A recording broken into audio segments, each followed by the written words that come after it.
നമസ്കാരം, മലയാളി വാർത്തയിലേക്ക് സ്വാഗതം. ഒരിടക്കാലത്ത് പശ്ചിമേഷ്യ ഒന്ന് ശാന്തമായതായിരുന്നു.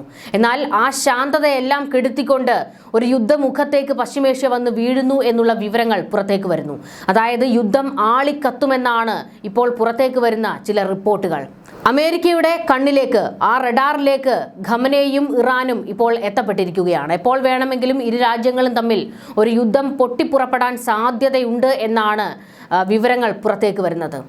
ഖമനേയെ തീർക്കാനുള്ള നീക്കത്തിലേക്ക് അമേരിക്ക കടക്കുന്നുവോ എന്നുള്ള ചോദ്യം ശക്തമാകുന്നുണ്ട്.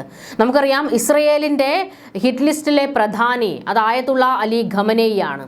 ആ ഖമനേയെ തീർക്കാൻ പല വഴി ഇസ്രയേൽ പയറ്റിയിരുന്നു. എന്നാൽ അമേരിക്ക അവരെ പിന്തിരിപ്പിക്കുന്ന ഒരു നയമായിരുന്നു സ്വീകരിച്ചത്. എന്നാൽ ഇന്നിപ്പോൾ അമേരിക്ക തന്നെ ഖമനേയെ തീർക്കാൻ നേരിട്ടിറങ്ങുന്നു എന്ന് പറയുമ്പോൾ ഇരു രാജ്യങ്ങളും തമ്മിൽ നടക്കുന്ന യുദ്ധത്തിൽ പശ്ചിമേഷ്യ കത്തിയാളും എന്നുള്ളത് ഏതാണ്ട് ഉറപ്പാകുന്നു.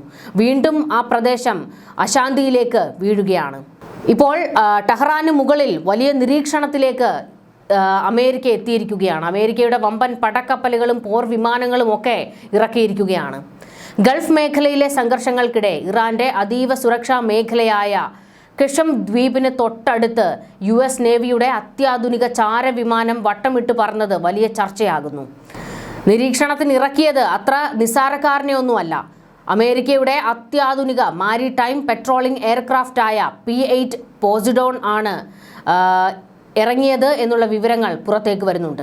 ഇറാന്റെ തന്ത്രപ്രധാന കേന്ദ്രത്തിന് തൊട്ടടുത്ത് വട്ടമിട്ട് പറന്ന് US സബ്മറൈൻ കില്ലർ. ഇത് ലോകം ഇപ്പോൾ ഉറ്റുനോക്കുകയാണ്.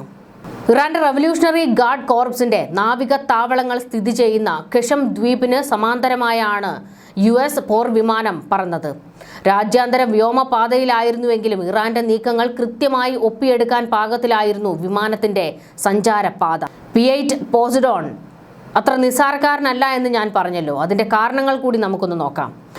കടലിലെ അന്തകൻ അഥവാ സബ്മറൈൻ കില്ലർ എന്നാണ് P-8 പോസിഡോൺ അറിയപ്പെടുന്നത്.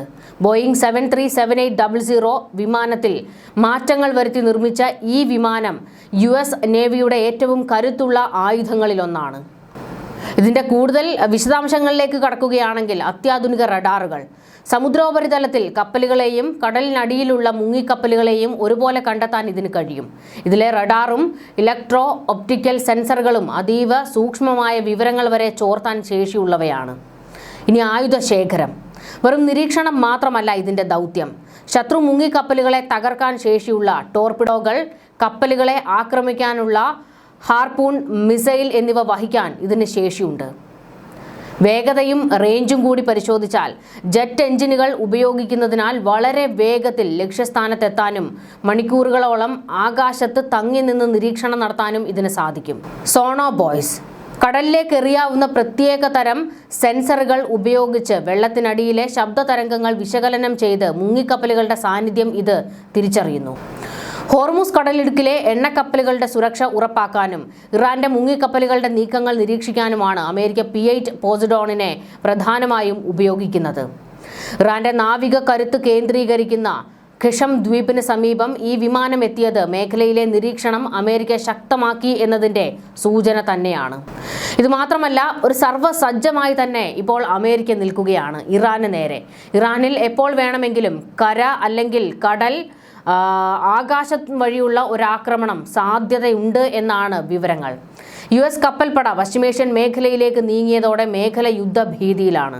സൈനിക നടപടിക്ക് സാധ്യത വർദ്ധിച്ചതോടെ ഇറാൻ പരമോന്നത മേധാവി ആയത്തുള്ള അലി ഖമനേയി ബങ്കറിലേക്ക് മാറിയതായിട്ടുള്ള വിവരങ്ങൾ പുറത്തേക്ക് വരുന്നുണ്ട്. ഈഗിൾ 44-ൽ ആയത്തുള്ള അലി ഖമനേയി ഉണ്ടായിരുന്നു എന്നായിരുന്നു വിവരങ്ങൾ. അതായത് അമേരിക്ക ചില നീക്കങ്ങൾ തുടങ്ങിയതോടെ ആയത്തുള്ള അലി ഖമനേയിയുടെ സുരക്ഷിത താവളവും കൂടിയാണ് ഈഗിൾ 44. ഇവിടെ മിസൈൽ സംവിധാനങ്ങളും ഒക്കെയുണ്ട്. എന്നാൽ ഇവിടെ നിന്നും മറ്റൊരു ഭൂഗർഭ അറയിലേക്ക് മാറിയെന്നാണ് വിവരങ്ങൾ പുറത്തു വരുന്നത്. അമേരിക്ക തന്നെ സ്കെച്ചിട്ടിരിക്കുന്നുവെന്ന് ഖമനേയിക്കും ബോധ്യപ്പെട്ടുവെന്നാണ് മനസ്സിലാകുന്നത്.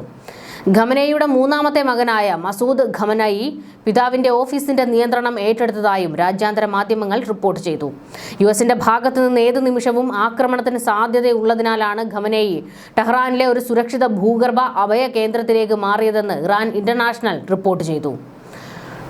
ഇറാൻ റവല്യൂഷണറി ഗാർഡ് പല കേന്ദ്രങ്ങളിലായിട്ട് ഇപ്പോൾ സുരക്ഷ ശക്തമാക്കിയിരിക്കുകയാണ്. പ്രത്യേകിച്ച് ഇവരുടെ മിസൈൽ കേന്ദ്രങ്ങൾക്കും ആയുധ പരീക്ഷണ കേന്ദ്രങ്ങൾക്കും നിർമ്മാണശാലകൾക്കുമൊക്കെ കനത്ത സുരക്ഷയാണ് ഏർപ്പെടുത്തിയിരിക്കുന്നത്. അമേരിക്ക ഒരു ആക്രമണം നടത്തിയാൽ തങ്ങളുടെ മിസൈൽ ശേഖര കേന്ദ്രങ്ങൾ ആക്രമിക്കാൻ സാധ്യതയുണ്ടെന്ന് ഇറാന് കൃത്യമായിട്ട് അറിയാം. അതുകൊണ്ട് തന്നെ റവല്യൂഷണറി ഗാർഡ് ഇതെല്ലാം സുരക്ഷിതമാക്കാനുള്ള ഒരു നീക്കത്തിലേക്ക് കടക്കുകയും ചെയ്തിട്ടുണ്ട്. മറ്റൊരു കാര്യം, ആയതുള്ള അലി ഖമനേയിയുടെ കുടുംബത്തെയും സുരക്ഷിത സ്ഥാനത്തേക്ക് മാറ്റിയെന്നാണ് വിവരങ്ങൾ. കൊട്ടാരത്തിലായിരുന്നു ഇതുവരെ അവരുണ്ടായിരുന്നത്. എന്നാൽ അവരൊക്കെ തന്നെ സുരക്ഷിത ഇടങ്ങളിലേക്ക് മാറിയിട്ടുണ്ട് എന്ന വിവരങ്ങളും പുറത്തേക്ക് വരുന്നുണ്ട്. US നാവിക അർമാഡ പശ്ചിമേഷ്യയെ ലക്ഷ്യമാക്കി നീങ്ങുന്നുണ്ടെന്നാണ് US പ്രസിഡന്റ് ഡൊണാൾഡ് ട്രംപ് നേരത്തെ തന്നെ മുന്നറിയിപ്പ് നൽകിയത്. ഇറാനെതിരെ നടപടിയെടുക്കാൻ തീരുമാനിച്ചാൽ മേഖലയ്ക്ക് സമീപം US യുദ്ധക്കപ്പലുകൾ വിന്യസിക്കുമെന്ന് എയർഫോഴ്സ് 1-ൽ വെച്ച് സംസാരിച്ച ട്രംപ് കഴിഞ്ഞ ദിവസം വ്യക്തമാക്കിയതാണ്. USS എബ്രഹാം ലിങ്കൺ എന്ന വിമാനവാഹിനി കപ്പലും നിരവധി ഗൈഡഡ് മിസൈൽ ഡിസ്ട്രോയറുകളും നിലവിൽ ഇന്ത്യൻ മഹാസമുദ്രത്തിൽ വിന്യസിച്ചിട്ടുണ്ടെന്നും വരും ദിവസങ്ങളിൽ മേഖലയിലേക്ക് എത്തുമെന്നാണ് സൂചന. അതേസമയം US-ന് മുന്നറിയിപ്പുമായി ഇറാന്റെ revolutionary guard commander general Mohammad Pakpour രംഗത്തെത്തി. പരമോന്നത നേതാവിന്റെ ഉത്തരവുകൾ നടപ്പിലാക്കാൻ ഇറാൻ സൈന്യം എക്കാലത്തും സജ്ജമാണെന്നും ഏതൊരാക്രമണത്തെയും യുദ്ധമായി കണക്കാക്കുമെന്നും ഇറാൻ മുന്നറിയിപ്പ് നൽകി. ഇറാൻ സാധ്യമായ ഏറ്റവും കഠിനമായ രീതിയിൽ തന്നെ പ്രവർത്തിക്കുമെന്നും ഒരു മുതിർന്ന ഇറാനിയൻ സൈനിക ഉദ്യോഗസ്ഥൻ റോയിട്ടേഴ്സിനോട് പ്രതികരിച്ചു.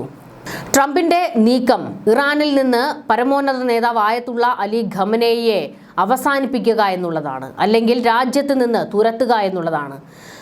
ഖമനേയിയുടെ ഭരണകൂടത്തെ വീഴ്ത്തുക എന്നുള്ളതാണ് അമേരിക്കയുടെ ഒരേ ഒരു ആവശ്യം. ഇറാനിൽ ആയത്തുള്ള അലി ഖമനേയിയുടെ ഭരണം അവസാനിപ്പിക്കാൻ തന്നെയാണ് ഇറങ്ങിയിരിക്കുന്നതെന്ന് പ്രസിഡന്റിന്റെ വാക്കുകളിൽ നിന്ന് തന്നെ ലോകത്തിന് വ്യക്തമായിരുന്നു. ഇറാനിൽ നടക്കുന്ന ആഭ്യന്തര പ്രശ്നങ്ങളുടെ പൂർണ്ണമായ ഉത്തരവാദിത്തം ഖമനേയിക്കാണെന്ന് ട്രംപ് ആരോപണം ഉന്നയിച്ചിരുന്നു. ഇറാനിൽ പുതിയ നേതൃത്വത്തെ അന്വേഷിക്കേണ്ട സമയമാണിത്. ഖമനേയിയുടെ എക്സ് അക്കൗണ്ടിൽ നിന്നുള്ള ശത്രുതാപരമായ പോസ്റ്റുകളോട് പ്രതികരിച്ചുകൊണ്ട് ട്രംപ് പറഞ്ഞു. സമീപകാല പ്രതിഷേധങ്ങളുമായി ബന്ധപ്പെട്ട ആക്രമണങ്ങൾക്ക് US പ്രസിഡന്റാണ് ഉത്തരവാദിയെന്ന് ഖമനേയി പോസ്റ്റുകളിൽ ആരോപിച്ചിരുന്നു. ഇറാനിലുടനീളം ആഴ്ചകളോളം നീണ്ടുനിന്ന പ്രതിഷേധങ്ങൾ ഒരു പരിധിവരെ കെട്ടടങ്ങിയെങ്കിലും ട്രംപിന്റെ ഈ പരാമർശം ഭരണമാറ്റത്തെക്കുറിച്ചുള്ള ഏറ്റവും വ്യക്തമായ ആഹ്വാനമായി കണക്കാക്കപ്പെടുന്നു. കഴിഞ്ഞ 3 ആഴ്ചക്കിടെ ആയിരക്കണക്കിന് പ്രതിഷേധക്കാർ ഇറാനിൽ കൊല്ലപ്പെട്ടതായി മനുഷ്യാവകാശ സംഘടനകൾ പറയുന്നു. ഇറാനിലെ രക്തച്ചൊരിച്ചിലിനും അസ്ഥിരതയ്ക്കും ട്രംപാണ് ഉത്തരവാദിയെന്ന് ഖമനേയി ആരോപിക്കുന്നു. ഇറാനിയൻ രാഷ്ട്രത്തിന് വരുത്തിയ ജീവഹാനികൾക്കും നാശനഷ്ടങ്ങൾക്കും നിന്ദയ്ക്കും US പ്രസിഡന്റാണ് കുറ്റക്കാരനെന്നും ഖമനേയി കുറിച്ചു. വ്യാപകമായ നാശനഷ്ടങ്ങൾക്കും ജീവഹാനികൾക്കും കലഹങ്ങൾക്ക് പിന്നിൽ US-ഉം ഇസ്രയേലുമാണെന്നും ഖമനേയി പറഞ്ഞിരുന്നു. 2025 ഡിസംബർ 28-ന് സാമ്പത്തിക പ്രതിസന്ധിയെ തുടർന്നാണ് ഇറാനിൽ പ്രതിഷേധങ്ങൾ പൊട്ടിപ്പുറപ്പെട്ടത്. ഖമനേയിയുടെ ഭരണം അവസാനിപ്പിക്കണമെന്ന ആവശ്യവുമായി പ്രതിഷേധം ആളിക്കത്തി. ട്രംപ് പലപ്പോഴും ഇടപെടൽ ഭീഷണി മുഴക്കിയിട്ടുണ്ട്. പ്രതിഷേധക്കാരെ ഇറാൻ തൂക്കിലേറ്റിയാൽ വളരെ ശക്തമായ നടപടിയെടുക്കുമെന്നും ട്രംപ് ഭീഷണിപ്പെടുത്തിയിരുന്നു. എന്നാൽ ഇറാൻ ഭരണകൂടം നേതാക്കൾ കൂട്ടക്കൊല പിൻവലിച്ചതിന് ട്രംപ് അവരെ അഭിനന്ദിക്കുകയും ചെയ്തു. എന്തായാലും ഇരു രാജ്യങ്ങളും തമ്മിൽ ഒരു പോരിലേക്ക് ശക്തമായി എത്തുന്നു. അത് നേർക്കുനേർ പോരിലേക്കാണ്. അതൊരു യുദ്ധത്തിൽ കലാശിക്കുമോ എന്നുള്ളതാണ് ലോകരാജ്യങ്ങളെ ഭയപ്പെടുത്തുന്നത്. ന്യൂസ് ഡെസ്ക് മലയാളി വാർത്ത.